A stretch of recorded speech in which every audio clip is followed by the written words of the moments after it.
Rate यानी आपकी सहन शक्ति सीमा की हृदय गति, और ये इंडिविजुअल होगी, आप सबकी अलग अलग होगी।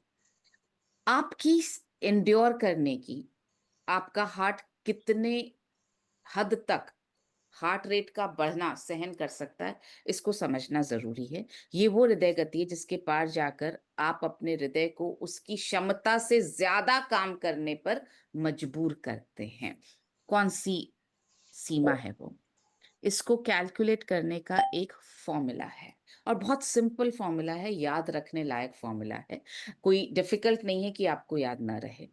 आपकी जो उम्र है उसको 220 में से घटाएं। 220 का ये आंकड़ा साइंटिफिकली कैलकुलेटेड है, उसमें हमें घुसने की जरूरत नहीं है, समझने की जरूरत नहीं कि कहाँ से आया। ये साइंटिफिकली कैलकुलेटेड आंकड़ा है 220।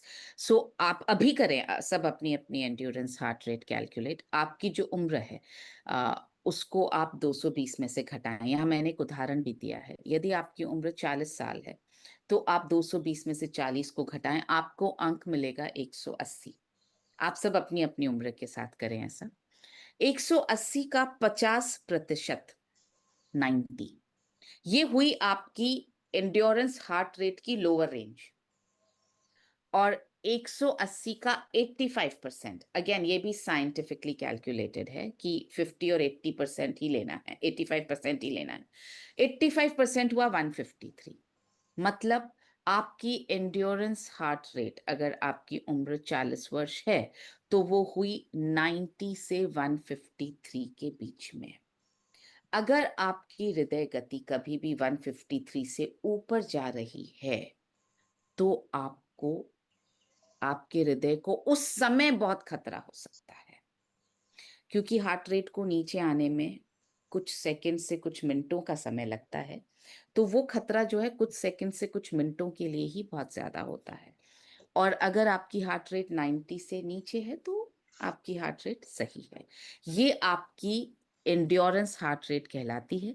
यहाँ मैं आपको टेबल दिखा रही हूँ क्योंकि मैंने कहा 50 से ऊपर, 50 वर्ष से ऊपर हमारी थोड़ी थोड़ी हृदय की रिस्क बढ़ जाती है, तो हृदय के स्वास्थ्य का ध्यान रखना जरूरी है।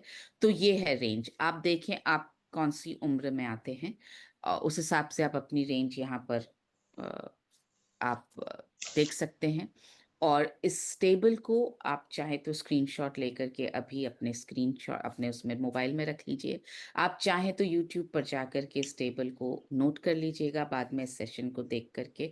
आप देखेंगे जैसे जैसे उम्र बढ़ रही है वैसे वैसे ये रेंज, एंड्योरेंस हार्ट रेट की जो रेंज है वो कम हो रही है। तो इसलिए उम्र बढ़ने के साथ आपको बहुत जरूरी है कि आप